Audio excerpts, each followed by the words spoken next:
자, 이제 본격적으로 그 네트워크 프로토콜에 대해서 알아보기 전에 가장 기본적으로 이제 알고 짚고 넘어가야 될 부분이 이 아날로그하고 디지털에 대한 개념입니다. 그래서 저희가 여지껏 아두이노하고 뭐 라즈베리파이 이런 그 디바이스들을 다뤄보면서 아날로그가 뭔지, 네, 디지털이 뭔지 이런 것들에 대해서 간단하게 얘기를 나눠봤는데 좀 더 이제 자세하게 엄청 자세하게까지는 아니지만 그래도 조금 더 깊이 한번 좀 얘기를 나눠볼 시간을 갖도록 하겠습니다. 그래서 이 ADC하고 DAC 같은 경우는 이제 아날로그들을 디지털 신호로 바꾼다든지 아니면 디지털 신호를 다시 아날로그로 바꾼다든지 하는 이런 컨버터 개념의 장치들이 나와 있는 거고, 어, 컴퓨터 같은 경우는 디지털 신호를 받아들여야 되기 때문에 이제 아날로그 신호를 다시 디지털로 바꿔서 받아와야 되는 거고, 대표적으로 이제 스피커 같은 경우는 디지털 신호, 요즘 MP3 같은 디지털 신호를 받아와서 다시 우리에게는 아날로그 신호로 되돌려줘야 되기 때문에 그런 이제 컨버터 장치들이 필요를 하게 됩니다. 그런 것들에 대해서도 조금 얘기를 나눠보겠습니다.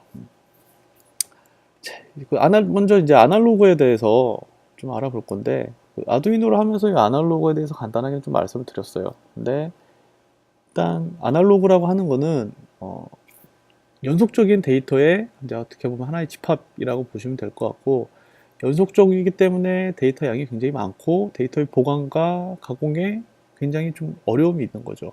예를 들어서 이제 대표적인 아날로그 신호를 저장할 수 있는 예가 LP판 같은 경우인데, 그 LP판 같은 경우는 만들어내기가 굉장히 어렵고, 금형을 파서 LP를 찍어내는 그런 방식이었는데 LP를 만들어내기도 굉장히 어렵고, 그다음에 LP를 보관하는 것도 굉장히 힘들고, 그렇기 때문에 보관과 가공에 있어서는 디지털 신호가 훨씬 더 유리하다는 거죠.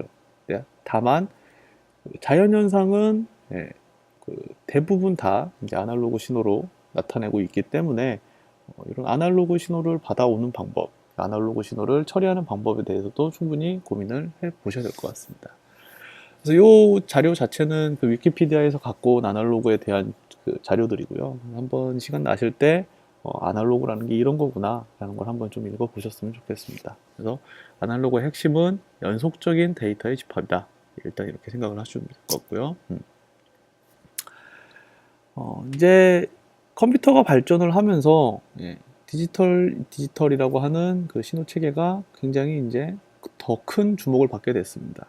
디지털 그 신호의 가장 큰 장점은 뭔가 이제 대상을 그 디지털 신호를 갖고 있는 매개체를 복사를 했을 때 원본과 그 복사를 한 대상이 정보의 차이가 없다라는 거예요. 그렇기 때문에 뭔가 가공을 하거나 보관을 하거나 어딘가에 옮기거나 할 때 굉장히 디지털 신호는 간편하게 진행을 할 수 있다는 게 가장 큰 장점이고, 반대로 이제 아날로그 같은 신호 같은 경우는 뭔가 복사를 하거나 보관을 할 때 시간이 지남에 따라서 손실이 발생한다거나, 복사를 하면서 뭐 LP판 같은 복사를 하면서 음질이 낮아진다거나 이런 식으로 단점이 발생할 수 있기 때문에 이제 그런 거와 대비적으로 디지털 신호는 이제 요즘에 현재와 같은 시대, 대용량 데이터들을 계속 보관하고 있는 시대에 디지털 신호는 이제 어떻게 보면 거의 이제 쓸 수밖에 없는 그런 대상이라고 보면 될 것 같습니다. 하지만 이 디지털 신호 같은 경우에는 아날로그 신호를 샘플링해서 정보를 변환해서 디지털적으로 저장을 하는 거기 때문에 디지털 신호의 그 태생 자체, 그 본질적으로 어떻게 보면 손실이 있을 수밖에 없습니다. 그래서 예를 들어서 원본 아날로그 신호가 100이라고 할 때 아날로그 입력을 받으면 90이 된다고 보고, 디지털로 추가 변환을 하면서 85 정도의 정보로 이제 저장이 된다고 볼 수 있는 거죠. 디지털은 이 모든 정보는 85를 계속 가지고 복사를 할 수 있으나 처음 원본인 90에는 절대 도달할 수 없다라고 하는 그런 품질적인 저하 문제가 발생할 수도 있다라는 부분이 디지털 신호의 가장 큰 단점이다라고 보면 될 것 같습니다. 자, 이 그림을 하나 가지고 왔는데요. 위키피디아에서 이제 갖고 온 하나의 그림인데, 여기서 아날로그 신호와 디지털 신호를 우리는 구분할 수 있는가에 대해서 물어보려고 이제 한번 들고 와봤습니다. 자, 이 그림에서 이 U라고 하는 그 맨 상단에 있는 이 그림은 우리가 봤을 때 그냥 아날로그 신호구나 라고 판단을 할 수 있는데, 어떻게 보면은 요 신호 자체도 디지털로 인식을 할 수도 있고, 아니면 이 전체 그래프 자체를 본다라고 하면은 아날로그 신호로 볼 수도 있는 거죠. 자, 여기서 그 아날로그 신호와 디지털 신호를 이제 본다라는 그 차이점을 봤을 때, 위에서 이 적색선을 기준으로 그 디지털로 인식을 하면은 이제 A처럼 시스템에서 인식을 할 수 있는 거고, 그다음에 B의 녹색선을 기준으로 디지털로 인식을 하면은 이런 식으로 또 다시 그래프를 그릴 수 있는 거죠. 자, 이 B 같은 경우는 상위 녹색선보다 클 경우, 상위 녹색선보다 클 경우 1로 하고, 하위 녹색선보다 작을 경우 0으로 인식을 해서 이렇게 그래프의 폭이 A하고는 조금 틀리게 발생을 하죠. 그래서 이런 식으로 그 중간에 발생할 수 있는 노이즈에 대처를 해서 좀 유도리 있게 조장을 하고 있는 그런 현상이라고 보면 될 것 같아요. 그래서 이런 식으로 현재 아날로그 신호 자체라고 볼 수 있는 신호도 기준선을 가지고 0과 1로 나눌 수 있느냐 없느냐에 따라서 아날로그로 볼 수도 있고, 그 기준선이 어디냐에 따라서 디지털 신호의 품질이 또 틀릴 수 있다는 점 기억해 두셨으면 좋겠습니다. 이 그림 자체는 그 신호가 들어오는 모습을 이제 파형으로 찍어내는 오실로스코프의 한 파형을 제가 이제 캡처를 해서 가져온 겁니다. 우리가 생각했을 때 디지털 신호라고 하는 것들은 이제 파형이 딱 정확하게 직각으로 딱딱 떨어지는 그런 파형이 나올 거라고 생각을 하는데, 이 오실로스코프로 실제 그런 파형을 찍어 봤을 때 우리가 생각하는 것처럼 그게 딱딱 정확하게 직각이 나오진 않고, 이런 그림처럼 좀 불안정하게 동작을 할 수도 있다라는 거죠. 다만 신호로서 의미가 있으려면은 이 파형의 형태가 어느 정도 정확해야 되고, 출력 전압이 0과 1을 정확하게 구분을 할 수 있어야지만 디지털 신호로서 부를 수 있다라는 것도 좀 기억을 해두셨으면 좋겠습니다. 지금 디지털 신호라고 하는 불리는 그 0과 1을 나누는 모든 신호들은 결국은 전압의 차이에 의해서, 전압의 그 차이에 의해서 0과 1을 구분을 하는데, 그 전압의 차이를 구분할 수 있는 기준선이 반드시 필요합니다. 그래서 일반적으로 그라운드선, 접지선을 우리가 센서를 연결할 때 반드시 그 기준을 측정을 하기 위해서 여기가 0이다 라고 확인을 하기 위한 접지선이 반드시 필요하지만, RS485와 같은 통신에서는 그런 접지선은 또 따로 필요하지 않습니다. 그래서 각각의 그 센서 프로토콜들마다 조금씩 차이가 있을 수 있기 때문에 그런 것들을 조금 확인을 하셔서 나중에 이제 프로토콜에 대한 개념을 좀 가져가셨으면 좋겠습니다. 지금 이제 만약에 RS485를 제외하고 나머지 그런 통신들을 할 때 기준선이 존재를 하지 않고 두 기기가 통신을 한다라고 하면은, A라는 장비에서는 나는 기준선을 뭐 좀 더 높게 보고 있고, B라는 장비에서는 기준선을 아예 낮게 보고 있다. 그래서 서로 상충된 기준선을 갖고 있다라고 하면은 당연히 둘 사이에 커뮤니케이션에 문제가 발생할 수밖에 없겠죠. 그래서 이러한 문제점에 따라서 그 연결되는 보통 이제 기기들은 보통 그라운드까지도 연결을 해서 하나의 공통된 기준선을 가질 수 있도록 구성을 하는 것이 일반적입니다. 다음으로 살펴볼 게 이제 아날로그와 디지털 신호에 대해서 이제 간단하게 저희가 구분을 해서 알아봤는데, 그 다음에 이제 실질적으로 우리가 필요한 거는 아날로그 신호는 아날로그 신호고, 디지털 신호는 디지털 신호인데, 우리가 실제 필요한 거는 아날로그 신호를 내뱉는 센서를 어떻게 디지털로 할 것인가, 아니면은 디지털 신호를 받아왔는데 그걸 어떻게 다시 아날로그로 돌려줄 것인가. 근데 이런 것들에 대한 고민을 조금 생각을 해볼 필요가 있습니다. 그래서 첫 번째로 나와 있는 게 그 아날로그를 디지털로 변환하는 회로에 대해서 좀 알아보겠습니다. 그런 것들을 ADC라고 하는데요.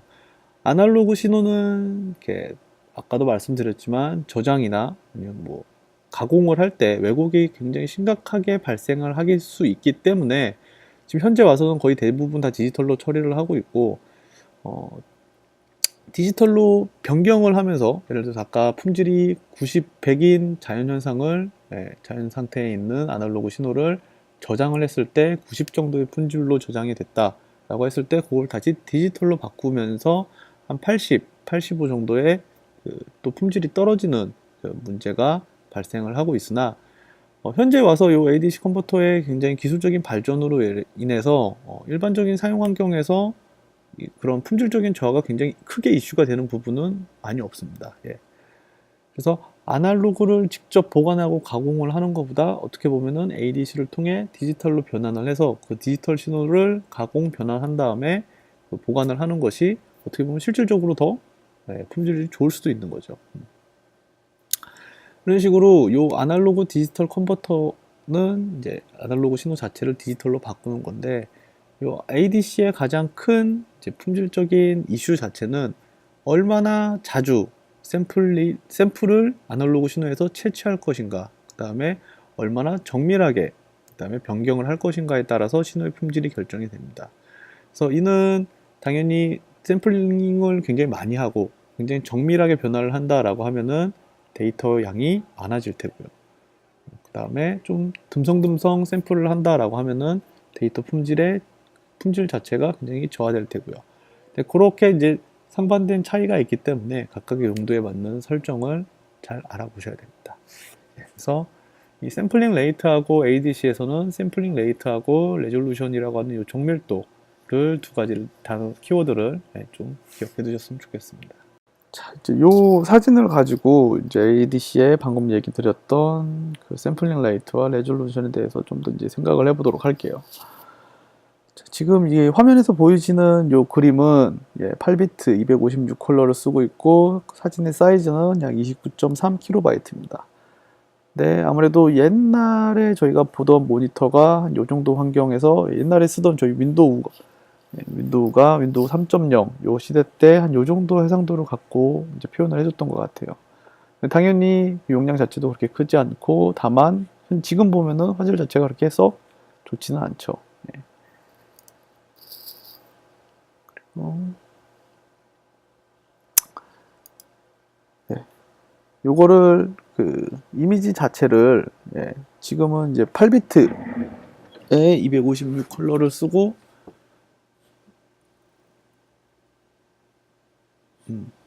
요거는 이제 8비트 자체에 동일하게 쓰고 지금 방금 전에 보셨던 사진하고 동일하지만 지금 요 그림 옆에 있는 그림 같은 경우에는 샘플 레이트를 16분의 1 사이즈로 처리한 그림입니다. 이제 요런 경우 같은 데는 그 사이즈 자체는 그림의 크기 자체는 동일한데 당연히 품질이 저하가 엄청나게 발생을 하지만 사진의 크기 자체는 엄청 떨어졌죠.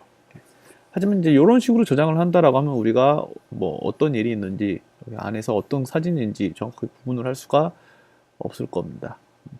즉 동일 레졸루션이라고 하더라도 동일 정밀도라고 하더라도 8비트라고 하는 동일 정밀도라고 하더라도 샘플링 레이트를 줄일 경우에 이런 식으로 품질 저하가 발생할 수 있다. 그래서 어떤 식의 대응을 할 것인가에 대해서 항상 ADC 컨버터를 사용하실 때 고민을 해보셔야 될 겁니다.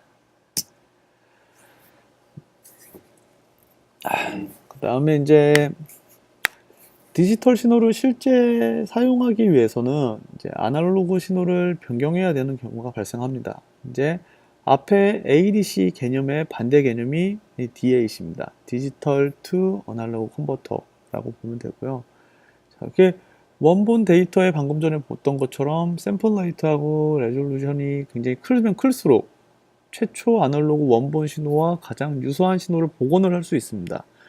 그렇기 때문에 굉장히 원본에 가깝게 복원을 하려면 데이터 양도 많아질 수밖에 없는 거고요. 그리고 디지털이 가지는 가장 큰 장점인 가공의 용이성 때문에 다양한 필터들을 이제 추가를 해서 신호를 개선을 할 수 있습니다. 예를 들어서 사진을 찍었을 때 좀 더 좋게 보이기 위한 뭐 필터들을 추가한다던가 그런 개념으로 보면 될 것 같은데, 하지만 그런 필터를 추가함으로써 그 자체가 또 원본 신호를 왜곡하는 왜곡 현상이 또 발생할 수도 있다라고 하는 거죠.